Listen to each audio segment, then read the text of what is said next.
ঈদযাত্রার খবর জানাতে বিমানবন্দর রেলওয়ে স্টেশনে আছেন রিপোর্টার আলামিন তুষার, সদরঘাট লঞ্চ টার্মিনালে মাহাদি ইসলাম ধ্রুব, মহাখালীতে আতাউর কাউসার এবং চন্দ্রায় আছেন মেহেদী হাসান। সরাসরি প্রথমে যাচ্ছি তুষারের কাছে। তুষার,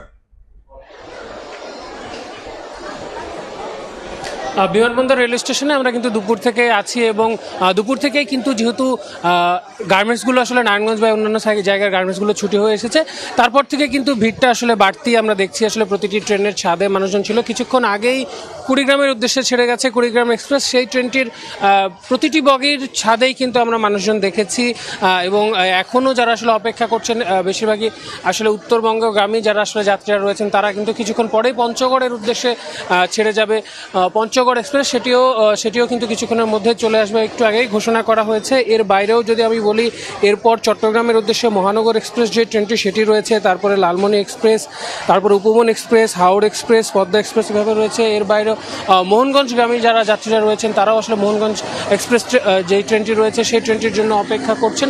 দর্শক, নিশ্চয়ই আপনারা দেখতেই পাচ্ছেন যে এখানে যারা আসলে অবস্থান করছেন তারা কিন্তু একদম অনেকে কেউ দাঁড়িয়ে আছেন, কেউ বসে আছেন, অনেকে প্ল্যাটফর্মে আসলে জায়গা যখন পাননি, আসলে আসন যেই জায়গাগুলো রয়েছে সেখানে যা পেয়ে কিন্তু অনেকে আসলে মেঝেতে কিন্তু বসে পড়েছেন, তেমনটাও কিন্তু আমরা আসলে দেখতে পাচ্ছি।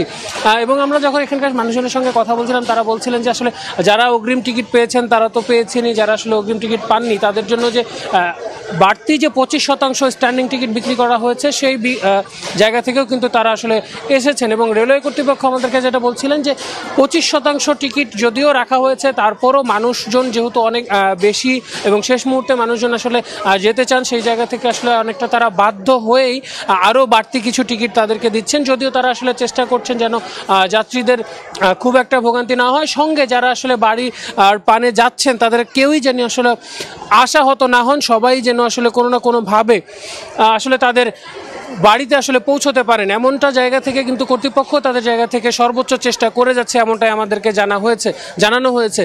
এই মুহূর্তে আমরা চলে যাব সদরঘাটে, সেখানে নৌ রুটে আসলে মানুষজনের ঈদযাত্রা কী অবস্থা সেটা জেনে নেব সহকর্মী মাহাদি ইসলাম ধ্রুবর কাছে। ধ্রুব, দুয়ারে করোনার্থে পবিত্র ঈদ উল ফিতর, সেই ঈদকে প্রিয়জনের সঙ্গে ভাগাভাগি করে নিতে এরই মধ্যে ঘরমুখ মানুষ ঢাকা ছাড়া শুরু করেছেন। এই মুহূর্তে রাজধানীর একমাত্র লঞ্চ টার্মিনাল সদরঘাটের এই মুহূর্তে দৃশ্য আপনারা দেখছেন যে ঘাট প্রাঙ্গণে সারিবদ্ধভাবে লঞ্চগুলো সাজানো রয়েছে এবং এই লঞ্চগুলো যাত্রীরা পরিপূর্ণ হয়ে গেলে সেই লঞ্চগুলো এই ঘাট ছেড়ে চলে যাচ্ছে। এই মুহূর্তে আপনারা দেখছেন যে সুন্দরবন 10 লঞ্চটি এই ঘাট প্রাঙ্গণ ত্যাগ করছে। আমি একটু জানিয়ে রাখি, গতকাল রাত 12টা থেকে আজ অবধি এখন অবধি প্রায় 90টি লঞ্চ এই ফেরিঘাট ছেড়েছে এবং এই লঞ্চ টার্মিনাল ছেড়েছে এবং প্রায় 89টি লঞ্চ এই ঘাটে ভিড়েছে। এবং ঈদ উপলক্ষে আজকে নতুন একটি লঞ্চ এই সদরঘাট লঞ্চ টার্মিনালে সংযুক্ত হয়েছে, সেটি হচ্ছে এম খান 7। যাত্রীদের যে বক্তব্য, তারা বলছেন যে অন্য বিগত বছরের তুলনায় এই বছরে তারা অত্যন্ত স্বস্তিতেই তারা এই সদরঘাটে লঞ্চে তাদের যাত্রা করতে পারছেন। এবং এবছর আমরা যাত্রীদের সঙ্গে কথা বলে যেটা জানলাম যে তারা স্বস্তি প্রকাশ করেছে নিরাপত্তা এবং সার্বিক দিক বিবেচনা করে। বাড়তি টিকিট ভাড়া যদি কেউ আদায় করে তৎক্ষণাৎ কিন্তু তাকে শাস্তি দেওয়া হচ্ছে এবং এরকম কোনো অভিযোগ আমরা এবারের ঈদ যাত্রায় পাইনি এখন পর্যন্ত। ঈদ যাত্রা আজকে ষষ্ঠ দিনে আমরা মোটামুটি দেখেছি অত্যন্ত স্বস্তিতেই এই ঘরমুখ মানুষ এই নদী পথে তাদের যাত্রা করতে সক্ষম হচ্ছে। আমরা এছাড়া বিআইডব্লিউটি এর সঙ্গে কথা বলে যেটা জানলাম, তারা বলছেন যে এবছর নিরাপত্তার দিক বিবেচনা করে এবং নিরাপত্তার দিক বিবেচনা করে তারা খুব কঠোর অবস্থানে রয়েছেন। এবং এখানে এই সদরঘাট লঞ্চ টার্মিনালে এবার যাত্রীদের স্বস্তির কথা জানাচ্ছিলেন এবং এই যাত্রার ষষ্ঠ দিনে কিন্তু ঘরমুখ মানুষের উপচে পড়া ভিড় এই সদরঘাট লঞ্চ টার্মিনালে লক্ষ্য করা গিয়েছে। এই ছিল সদরঘাট লঞ্চ টার্মিনাল থেকে আমার কাছে থাকা সবশেষ। আমরা চলে যাব মহাখালীতে, সেখানে রয়েছেন আমাদের সহকর্মী আতাউর কাউসার। আতাউর, আমি এই মুহূর্তে আছি রাজধানীর মহাখালী বাস টার্মিনালে এবং সন্ধ্যার পর থেকে এই মহাখালী বাস টার্মিনালে যাত্রীদের চাপ অনেকটাই বেড়েছে।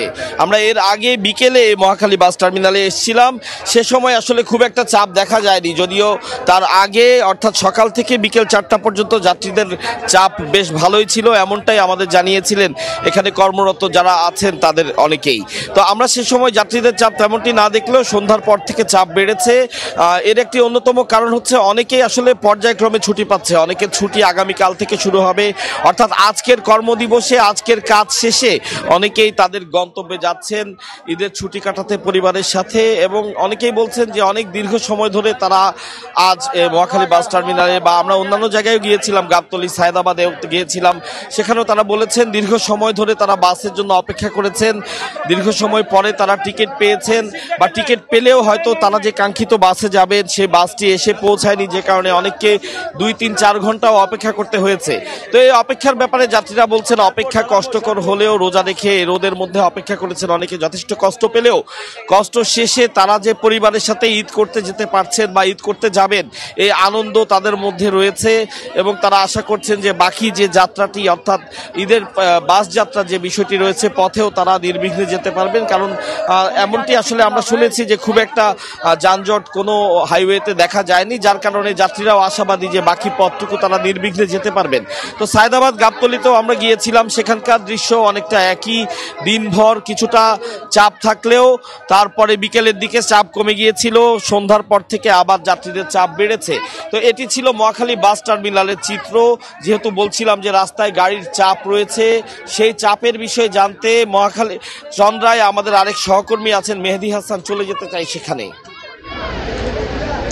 আসলে যৌক্তিক ভাড়ায় পরিবহন পাওয়াটাই যেন এখন এই পথের যাত্রীদের সোনার হরিণ মনে হচ্ছে, কেননা আজ সারাদিন আমরা দেখেছি, শুধু আজ নয় গতকালও দেখেছি, কিন্তু এক ধরনের ভাড়ার যে নৈরাজ্য চলছে সেটি নিয়ে কিন্তু এক প্রকার নীরব প্রতিযোগিতা, অর্থাৎ পরিবহন সংশ্লিষ্টদের মধ্যে এক ধরনের নীরব প্রতিযোগিতা চলছে, যে যার মতো ইচ্ছে মতো আসলে ভাড়া দাবি করছেন।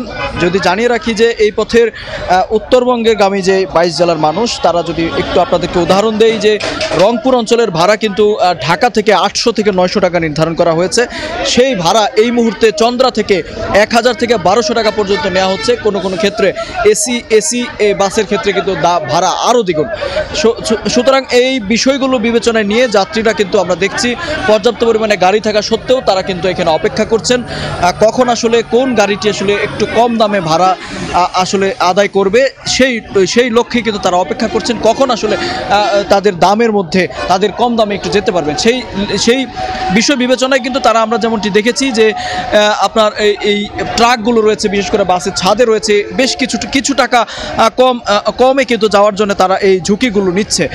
তারা আসলে আমাদেরকে যেমনটি বলেছেন যে বিভিন্ন সোশ্যাল মিডিয়া টেলিভিশনে আসলে তারা দেখেছেন যে বিভিন্ন অভিযান চালানো হয়, ভাড়া নৈরাজ্য কিংবা পরিবহন সংশ্লিষ্টদের বিভিন্ন অনিয়ম দেখার জন্য অভিযান চালানো হয়। তবে সেই অভিযান কেন চন্দ্রায় চালানো হচ্ছে না, কেননা গত 2 দিনের আমরা যে চিত্র দেখেছি প্রতিটি বাসেই কিন্তু অতিরিক্ত ভাড়া আদায় করার অভিযোগ রয়েছে, প্রতিটি বাসেই কিন্তু ছাদে যাত্রী, বেশতি যাত্রী, দাঁড়িয়ে যাত্রী, সব ধরনের অভিযোগ থাকার পরও এই চন্দ্রায় কিন্তু কোনো প্রকার কোনো অভিযান আমরা চোখে পড়েনি। এবং বিশেষ করে যদি বলে আইন শৃঙ্খলা বাহিনী এখানে আসলে মূলত সড়ক তদারকির দায়িত্বেই রয়েছেন, তারা কিন্তু যাত্রীদের সুযোগ সুবিধা বিবেচনায় খুব একটা আসলে নজরদারি নেই বললেই চলে। তো এই ছিল গাজীপুরের চন্দ্রা থেকে ঈদ যাত্রার সবশেষ। রাজধানীর বিভিন্ন প্রান্ত থেকে ট্রেন, বাস এবং লঞ্চে ঈদে ঘরমুখ মানুষের খবর জানাচ্ছিলেন আমাদের সহকর্মীরা, সেই সঙ্গে যুক্ত হয়েছিলেন গাজীপুরের চন্দ্রা থেকে। জানছিলাম মহাসড়কের এই মুহূর্তের খবরাখবর।